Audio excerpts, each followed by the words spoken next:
Hello, welcome to this video.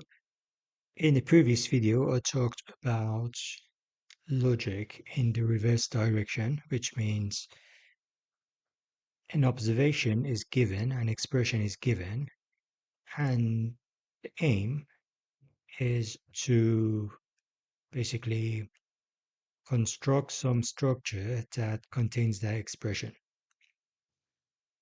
And then I concluded that this is like developing a question and answer at the same time instead of having some question as an as something that is given and then trying to basically find some answer for that question. In the new approach, a question is being developed alongside basically the question and answer are developed alongside each other. So this requires that question, if this is question and answer, develop at the same time. So this means there should be some connection between question and answer. So if you want to use physical metaphors, think of it as a type of signal that A sends to Q and Q sends to A. So this structure is very similar to a loop. In fact, this uh, this inevitably will lead to a type of loop between question and answer. So there's a loop between question and answer.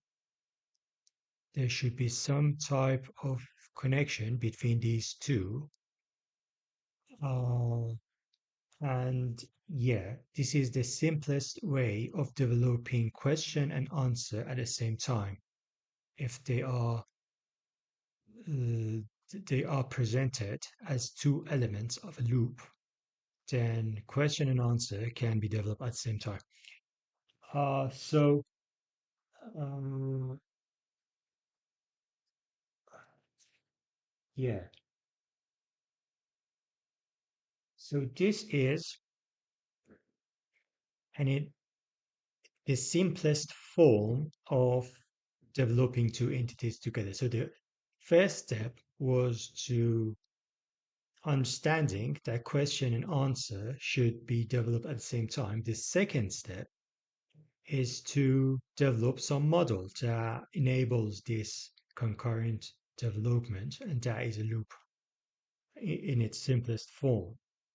So let me talk about a basically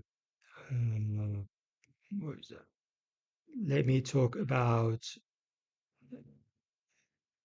a a mathematical example. So let me raise this.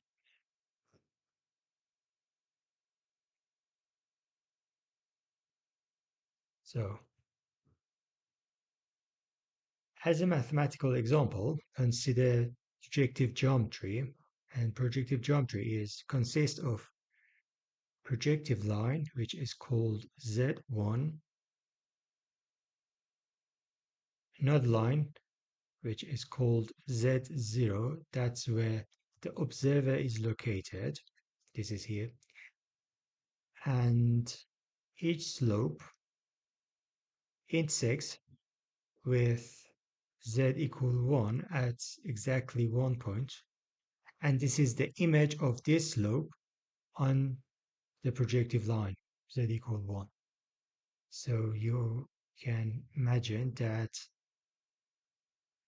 different slopes intersect with z1 at different locations. But if the slope is very steep,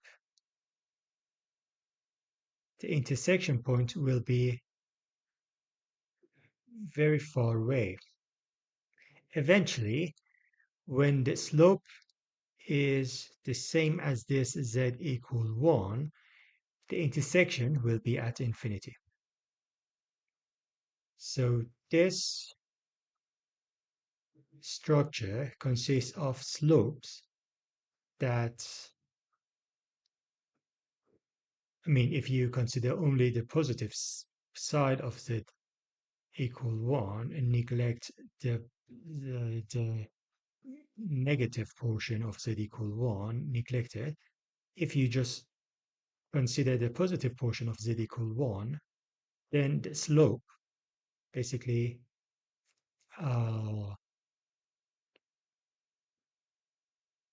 consists of, I mean, slopes are in range from 0 to pi 2. This is 0, and at infinity, this z equal 1 refers to slope pi 2. So there's no loop in this example. I mean, slopes slopes move from slopes are basically start from 0 and proceed to pi 2. There's no loop here. There's no loop that takes this pi 2 back to 1, except if a new structure is developed here in Z and produce a new projective line here, call it Z equal minus 1, and then slope gradually approach pi 2, but then move past pi 2, that is greater than pi, some theta greater than pi 2, and eventually reach theta equals 0. Theta equals 0. And so there's a loop between pi 0 and pi 2. So in this example, in the example of projective geometry, a new structure is required to make the conventional projective geometry into a loop. So basically, a totally new structure is required. This structure, in principle, can be anything. I mean, as long as there's no restrictions, this structure here can be anything. It is up to a mathematician to construct it from scratch. And this loop here, the loop of observation, because z equal 1 refers to observation, this is the projective line, this is the image, this is an image actually.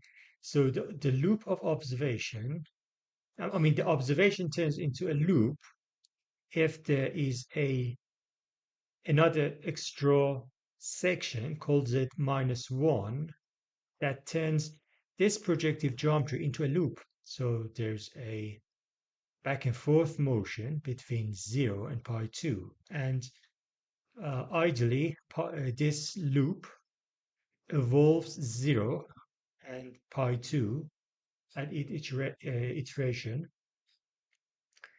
and so this loop develops 0 and pi 2 at the same time.